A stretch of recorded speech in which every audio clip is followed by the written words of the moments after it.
Hey, imaginemos por un segundo que estás viviendo en el 2013. Tus papitas con sabores saben muy bien, tus refrescos están muy baratos, el pasaje no ha subido y acabas de sobrevivir al apocalipsis del 2012. Bueno, con esto tú como jugador casual, ¿qué es lo que te esperabas? Un tier nuevo que llegara, algo que rompiera completamente el arquetipo porque estabas harto de los Mermaid. Y como Konami era bondadoso en ese entonces, te escucha, te trae lo que sería por muchos conocidos como el terror del tier 0, los majestuosos y los grandiosos Dragon Rulers. Porque sí, en esta retrospectiva del meta, vamos a poder checar qué es lo que hizo tan poderoso al Dragon Ruler, que inclusive hasta el día de hoy se cuenta la historia de cómo es que este deck fue el más consistente, el más competitivo y el más pesado de la década de los 2010. Llegados aquí directamente al TCG, en lo que fue la expansión de Lord of the Tachyon Galaxy, llegaron directamente lo que eran los 4 atributos de lo que era el arquetipo de Dragon Ruler. Es decir, teníamos en este arquetipo lo que eran 4 dragones chiquitos que a su vez traían a su pareja 4 dragones grandes. Así es, 4 dragones que hicieron que el meta temblara, que el meta tuviera prácticamente terror, solamente por escuchar la palabra descarto dragón o descarto tipo fuego para invocar a alguno de estos grandes señores del fuego, del aire, el agua o de la tierra. Pero, ¿qué es lo que hacía tan especial a los Dragon Rulers en su momento? Bueno, esto empieza, como les dije, con la salida de la expansión en el año 2013. La llegada de los 4 dragones simplemente traería un nuevo génesis a un meta que estaba conquistado directamente por los Mermaid. Y en sí, cada uno de los dragones poseía una habilidad especial y directamente para lo que era el descarte o la invocación de algún monstruo arquetipo del mismo o algún monstruo de tipo dragón o elemento. Y es que a ver, empezando por las versiones pequeñas de este meta, teníamos a las versiones bebés de los Dragon Rulers, los cuales básicamente su efecto consistía en descartarlos con un dragón o con un monstruo del mismo atributo, es decir, el monstruo del fuego, agua, tierra o viento, y con esos ellos traerían directamente a su versión más ponchada, que era como que la forma que tenían en base en ese momento el arquetipo de los Dragon Rulers de haberse invocado de manera especial, y así podrían llegar cada uno de ellos.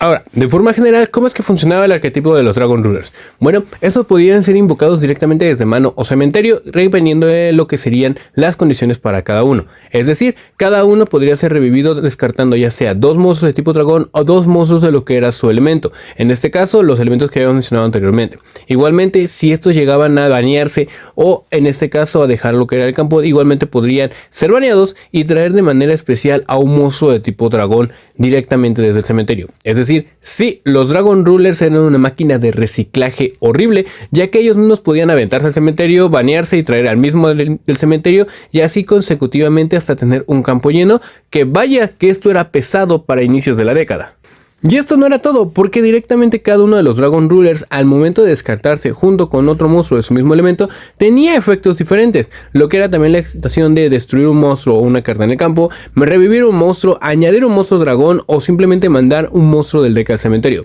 Es decir, ya vamos viendo hacia dónde iba la sinergia con respecto a los Dragon Rulers allá por el principio del 2013, y es que esto era algo que les apoyaba muchísimo como arquetipo, ya que estas prácticamente contaban con lo que era un reciclaje y una manera de invocación que hacía que el mismo deck fuera bastante consistente en sí. También esta misma situación era lo que le apoyaba a tener lo que eran invocaciones genéricas de monstruos XYZ que para ese entonces daban demasiado miedo de rango 7, como lo que eran el Gran Ojo o Mecha Phantom Beast. Estos mismos que eran prácticamente lo que topeaba y era meta en ese momento que prácticamente cualquier baraja tenía que manejar. En el caso de Big Guy, al poderse robar cualquier monstruo que hubiera en el campo, y en el caso de Mecha Phantom Beast, este prácticamente era una autodefensa precisa para él, ya que su capacidad de crear tokens y sacrificarlos en su lugar era lo que le daba consistencia a este como monstruo y hacía que cada una de las estrategias de los Dragon Rulers giraran alrededor de ellos.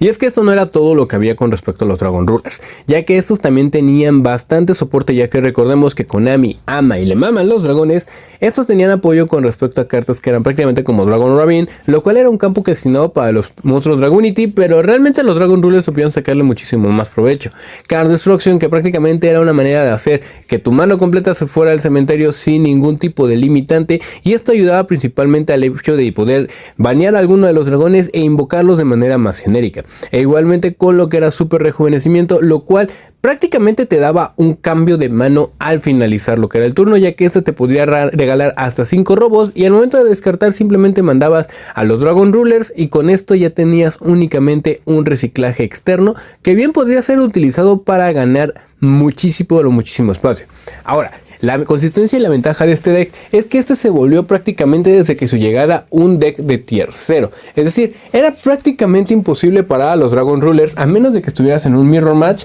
y hasta en ese punto era bastante tedioso el poder verlos, ya que entre ellos se autoayudaban y bien, los duelos podrían llegar a ser un poco inconsistentes, siendo así que inclusive en el mundial de este año los Dragon Rulers fueron los que dominaron prácticamente el meta, siendo prácticamente insuperables en lo que era otro tipo de existencia, ya que sí o sí, si querías llegar a este tipo de duelos, tenías que jugar de una o de otra manera alguna de las variantes de los Dragon Rulers, la cual de hecho era más consistente siendo un deck inicialmente propio de Dragon Rulers que teniendo alguna otra variante. Igualmente, lo que fue el tema con respecto al baneo y la salida de estas cartas empezó siendo algo extraño, ya que si bien primero fueron los pequeños los que pagaron las consecuencias de los actos de los grandes, Konami decidió banear directamente a los Dragon Rulers chiquititos, dejando igualmente libres o limitados, por decirlo de alguna manera, a los Dragon Rulers grandes. Igualmente, con este tema existieron 1001 variantes que los Dragon Rulers pudieron hacer top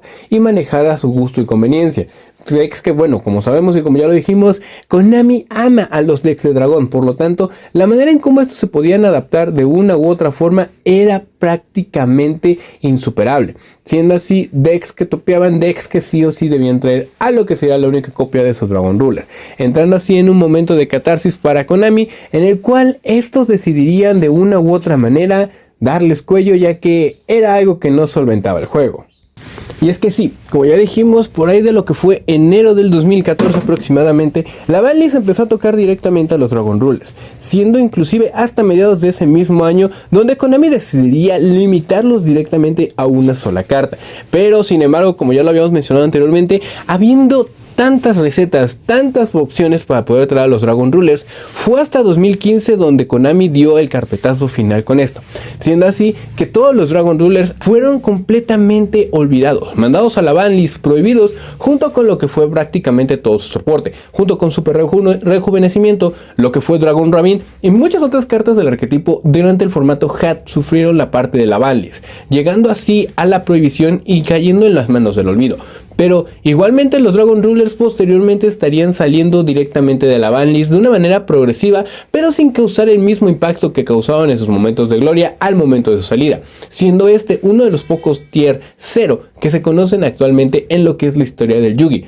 ya que sí, estos decks provocaron terror. Este deck fue prácticamente un antes y un después de lo que fueron los formatos para lo que fue Yu-Gi-Oh, tanto en TCG como OCG. Pero tú cuéntanos, ¿conocías la historia con respecto a los Dragon Rulers? ¿Sabías lo que estos provocaban y cómo es que desde el 2013 estos han causado terror y han sido conocidos alrededor del mundo del meta? Te leo aquí abajo en la parte de los comentarios. Mi nombre es Mr. Pan y nos vemos en un próximo video.